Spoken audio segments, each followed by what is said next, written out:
Lawsalooza podcast, a legal comedy podcast where we discuss some of the most ridiculous laws and funny cases from around the world while sipping on some adult beverages. All related to this week's theme. My name is Lindsey Reedy. I'm Shawna the And I'm Miranda.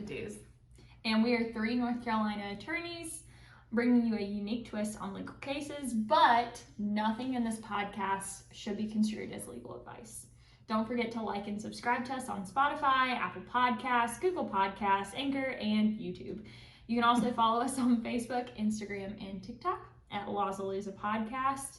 If you have a law or a case suggestion, feel free to send them in to our email, lawsaloozapodcast@gmail.com. Now for our next episode. So this week's theme is cell phones. And we have an interesting drink related to cell phones.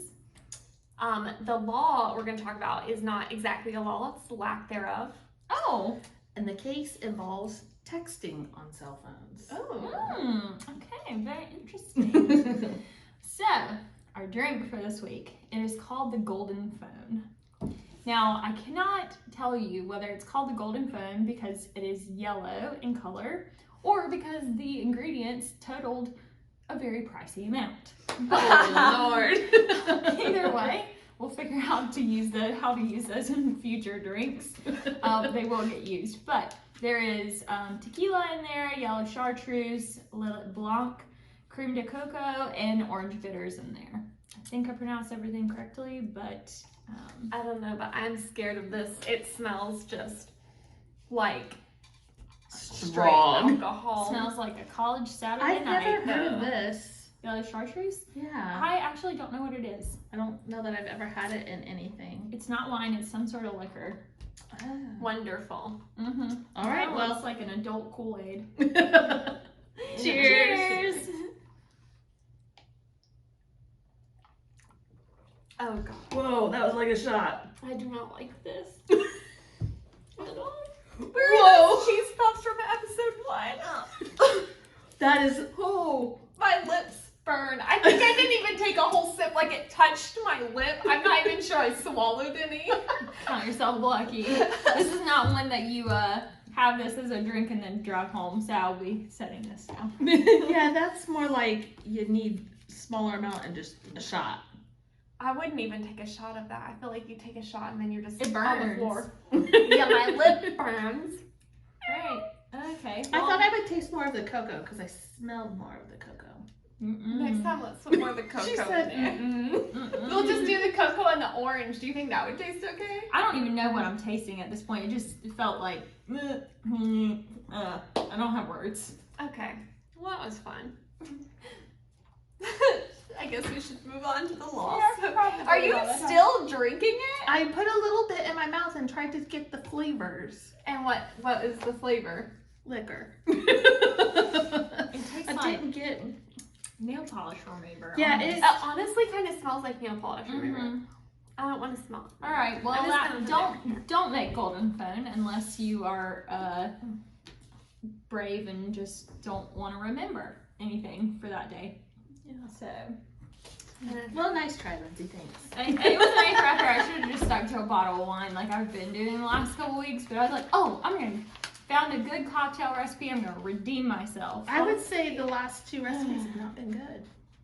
We had a Robitussin. Robitussin wasn't that bad. It was like a weird. I mean, it tastes like Robitussin. You didn't want to have it again, though, did you? No, I I would wouldn't. right then. Wouldn't order it again, but I'd suffer through it. I This is mean, not I wouldn't one. order it, but if someone ordered it for me, I wouldn't Yeah. not drink it. I would not drink it. Hmm. Who's got the liquor next week? They really got I up think their it's game. me, but I You don't better up your remember. game. I don't remember The thing. what our theme is. So You're looking at me. I don't know. we'll have to look at that later. Yeah. Who knows? Okay. We'll all be surprised. Anyways, our law today is not a law. It's the lack of a law. And it has to do kind of vaguely with cell phones. I couldn't find anything funny about cell phones. It was mostly just like police search and seizure stuff, Same. which isn't funny at all. Like, I don't even think we can make it funny. But so I started thinking about like apps on phones because I was curious if there are any laws about apps, particularly dating apps. Because as you know, we have cuffing season coming up. That's October. What? Cuffing season. Cuffing season. I don't know what that is. Well, it just means that it's okay. Well, you have hot girl summer, where you like try to be single, you flirt, you mingle, and then cuffing season means you lock somebody down. Yeah, you're trying to cuff them. I've been cuffed too long. I didn't understand. Well, October through February is cuffing season because it's like cozy and fall and cute, you know, and you like want to be dating someone. So Jason's cuffed. He is cuffed. Yeah. Oh, okay. Yeah, so you got him before cuffing season started this year. So this doesn't apply to you. Okay, good. So good for you. Get on. Shawna's ahead of things here. By like a lot of years. Let's How not go many there. years have you guys been married? Married or dating? We've Dating. been Include the dating dating. since 1998. How old were you? Wow. 2? I was 4. Oh, okay. Well, No, actually, no math. I don't math well. I was only 3. Okay. Well, at least she was born. Oh my god. Okay. Well, then we're moving right along. Okay. Anyways, so during these months, more people are active on popular dating apps. Approximately, according to a study that came out, or a survey from the Pew Research Center as of 2019, approximately 30% of American adults had tried a dating app at some point.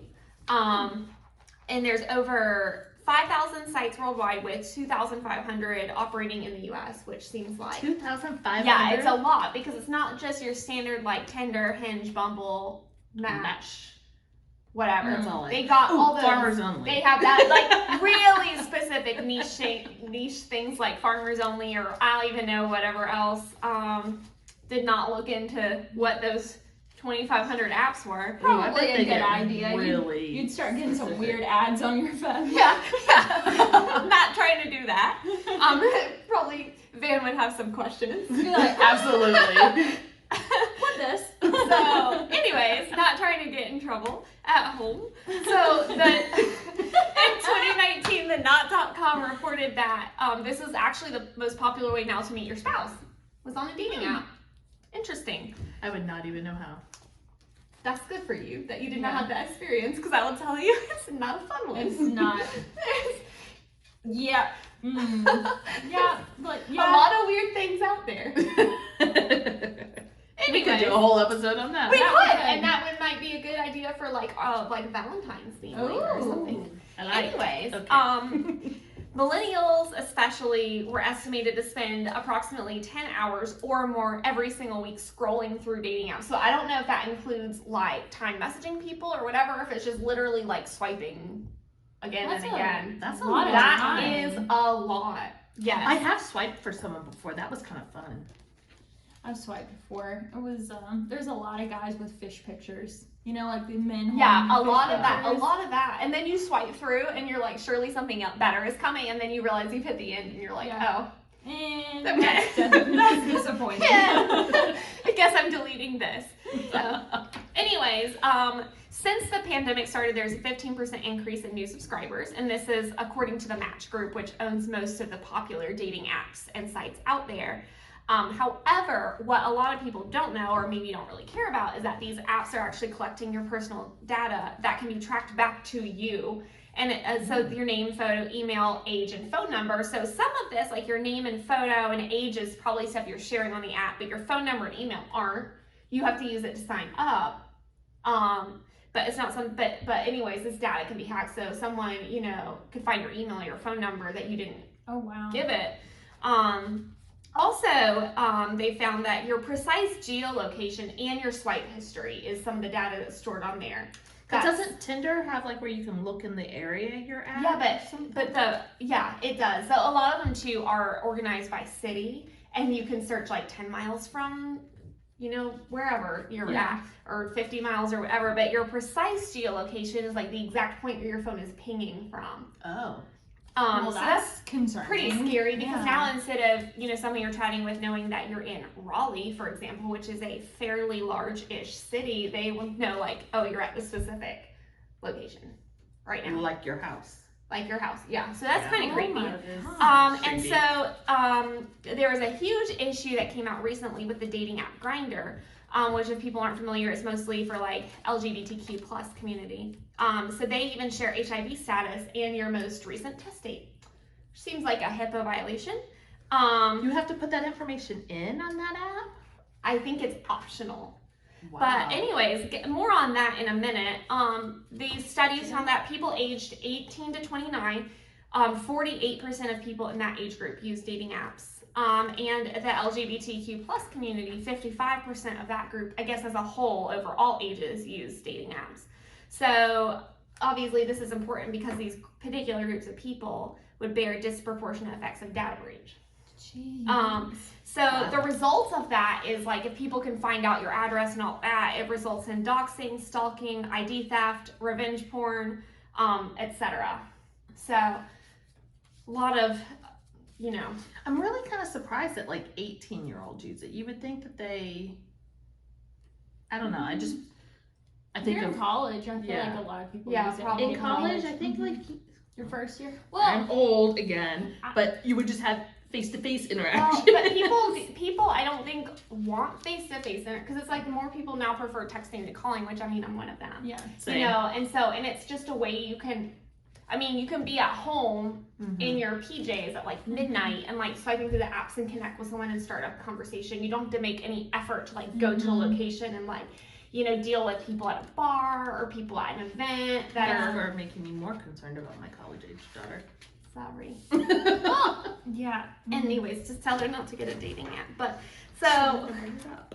well, this isn't about, I don't know, probably not an app she would use, but in 2018, Grindr reported that it shared HIV status to third-party companies. What? Yep. 2019? That was in 2018. 2018. And they also admitted at that time they had a vulnerability in their security systems that could link user locations. Dang. Yeah. And in January 2020, there was a report that came out that found that Grindr was sharing tracking information, including precise geolocation, sexual orientation, and private messages users were sending to each other with external marketers. That's I guess for like crazy. targeted ads and stuff, which is insane because that seems like incredibly sensitive information. Like, that someone could see a message you're sending or a photo you're sending through a message and stuff like that. So in March 2020, the company that owned it, which it was owned by a Chinese company at the time, Yeah. called Kunlun, C-U-N-L-U-N. I'm not really sure how to pronounce that, but they agreed to sell it. They were kind of forced to. The sale was forced by the Committee on Foreign Investment in the United States. So they had sold to a U.S. company. They sold a 98.59% share or a stake in the company to San Vicente Acquisition LLC for $608 million. And so I think the idea there was to ramp up security measures, not share like incredibly sensitive user data like that with third parties. But this seems to relate a lot to like the TikTok issue. Yeah, it's Yeah. kind of like similar, which I think Yeah. it's still a Chinese company, right? I don't know if it's been sold. I know because I was Oh, looking man. into that for the case. There was a lawsuit that was settled, Interesting. a class action lawsuit. But that's not the case I have. But despite all of this, and there's been it's not just Grindr that has the security breaches. Obviously you guys probably remember the Ashley Madison thing from a couple years ago.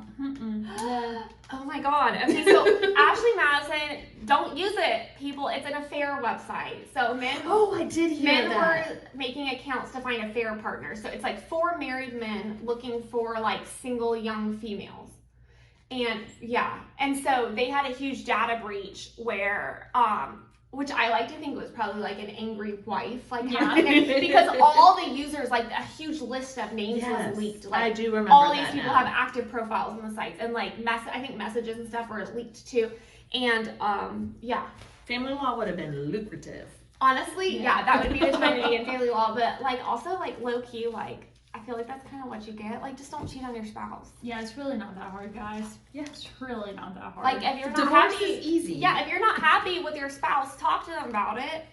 See if you can work out the issue, maybe, or just, file for divorce. Or it's call better Shawna. Call Cheating on Shawna. Yeah, really don't not cheat that on hard. them. That just screws up too many people. Anyways, so there's not a uniform law in the United States regarding privacy data on apps, especially dating apps, how it can be collected, processed, stored, shared, etc. Half of the states have enacted laws requiring private businesses to take some data security measures, and it's kind of unclear if this applies to apps like that. And the Federal Trade Commission is the only agency that's enforcing any of these kind of privacy laws on dating apps. And they only use Section 5 of the FTC Act, which just governs unfair and deceptive trade practices or acts. And so Ashley Madison was prosecuted under that section. Okay.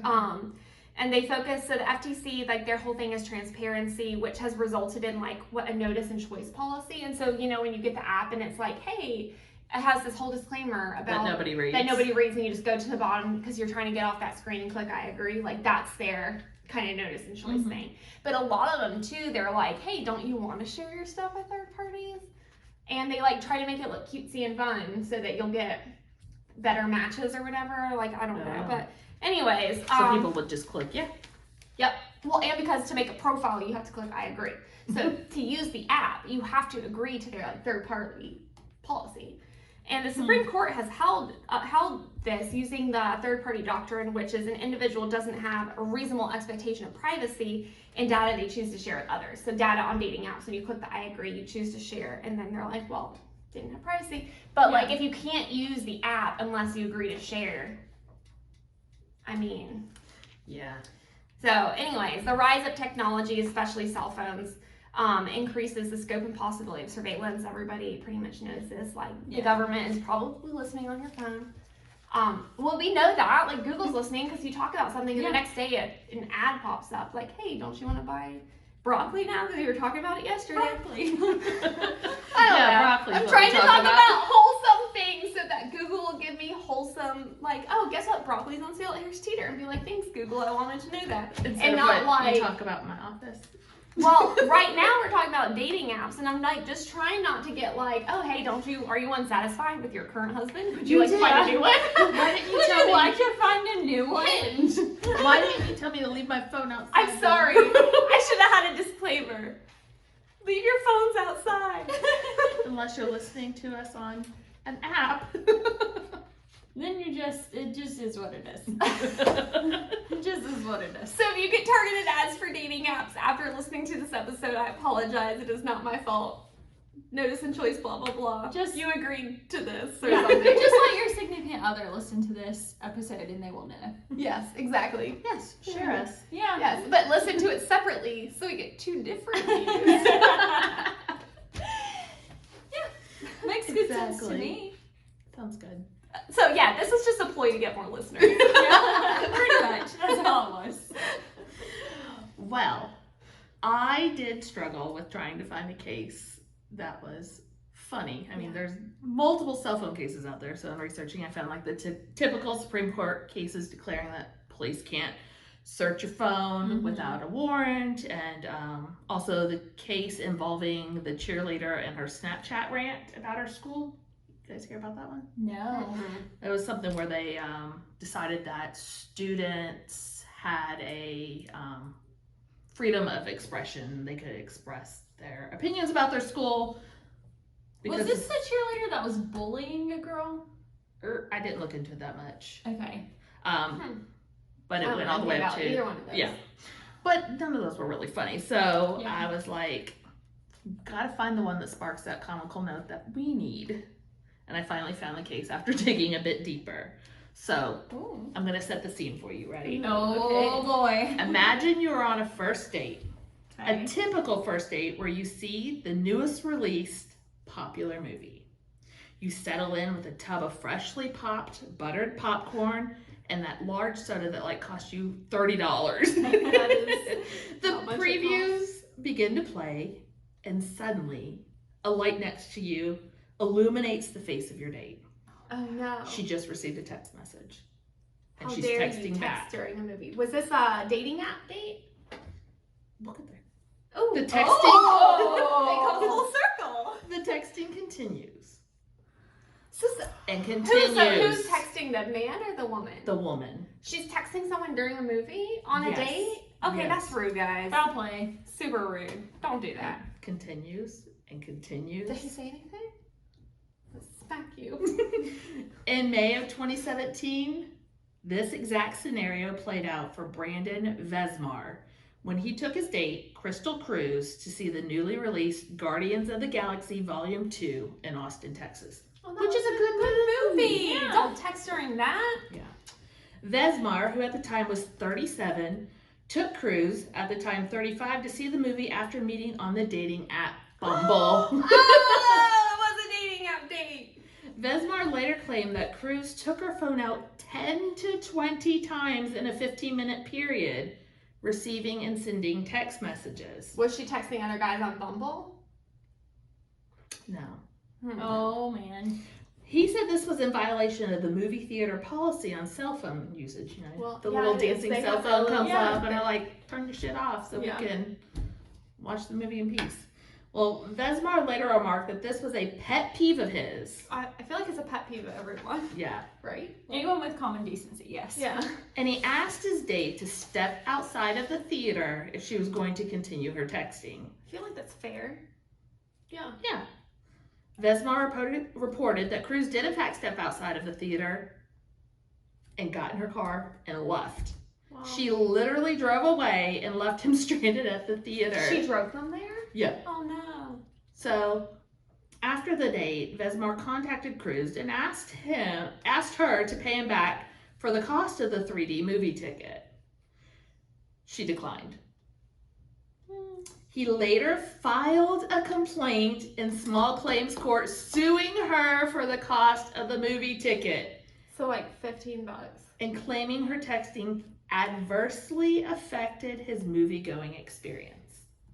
I mean, So- yeah, but don't sue someone over it. I was like on Team Vesmar, and now I'm like, I'm on team none of them. You're one of those. Yeah, so he got ticked off because she's texting, which I think is valid. That's a valid point. Yeah. Absolutely a valid point when you're texting in a movie, especially if it's like after the previews. Like I give people a little leeway during the previews. Yeah. Like Yeah. whatever. Well, and if it's a 3D movie too, I feel like that would be even more distracting. Yeah, like why are you?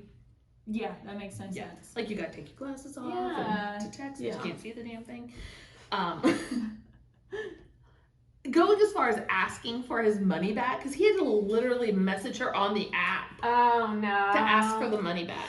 And he went even further. When she declined, he got a hold of her sister and asked. Okay, that's too far. Yeah. That's weird and kind of Yeah. creepy. Yeah. It's way too far. And then he filed the claim in small claims court, which I'm like, don't we have better things to do? Did the court hear it?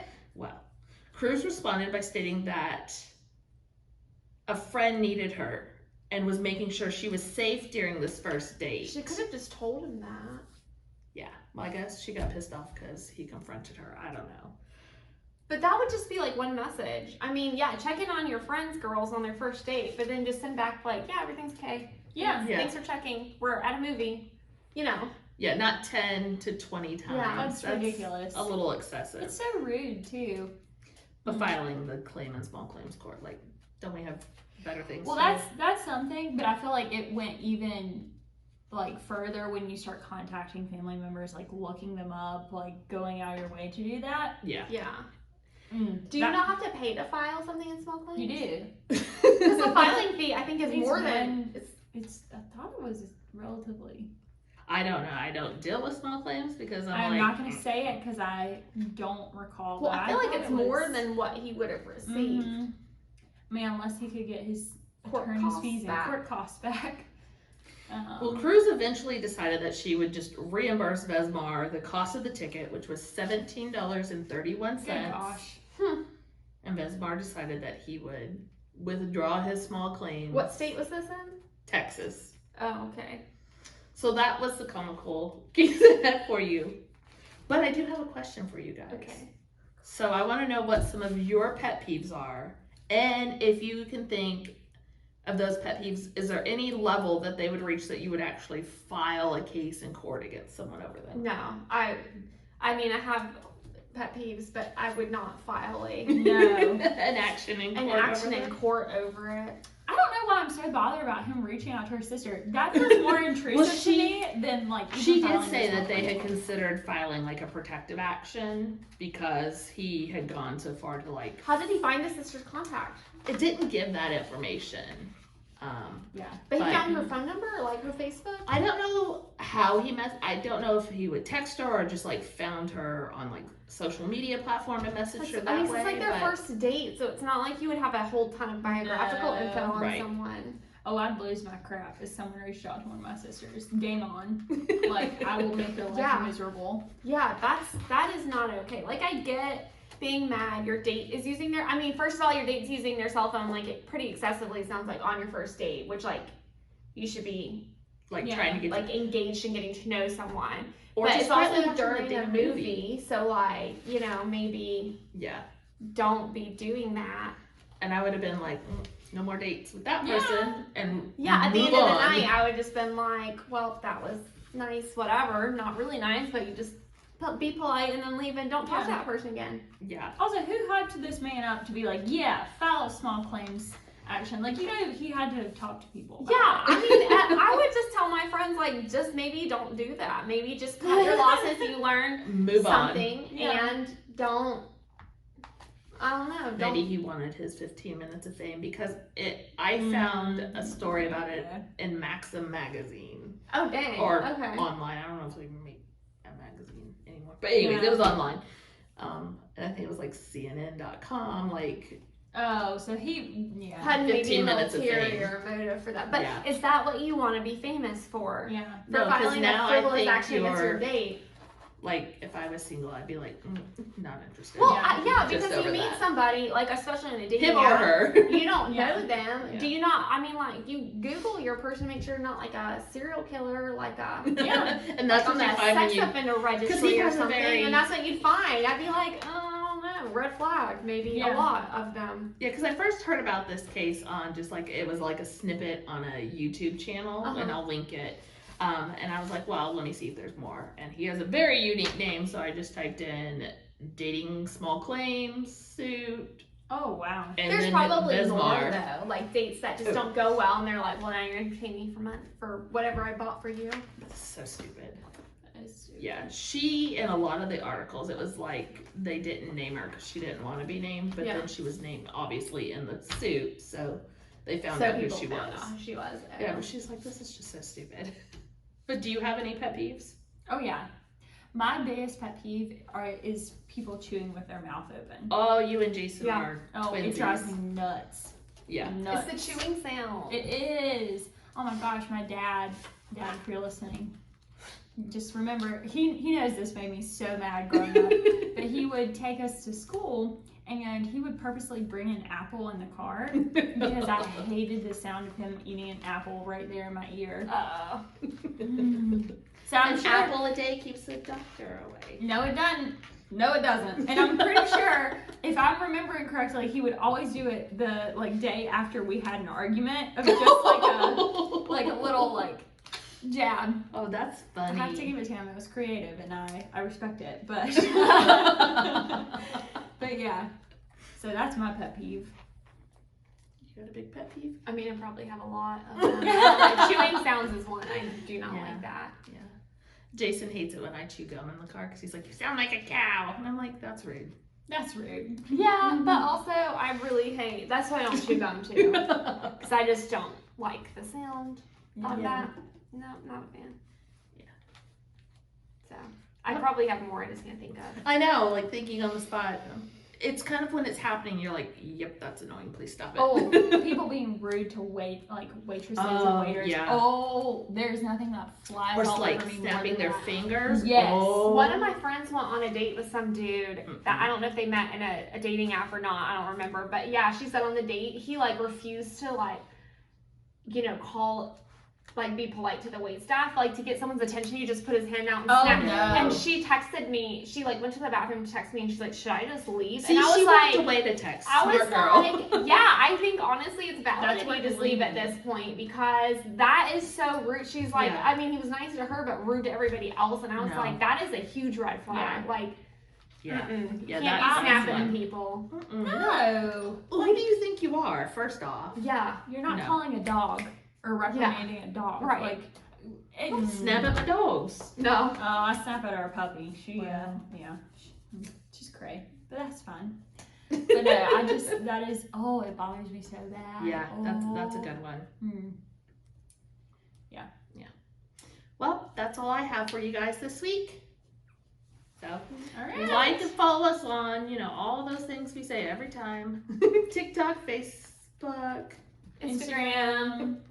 and then All all the the podcast places you platforms. can get the podcast and YouTube. Yeah. We'll see you next week. Bye.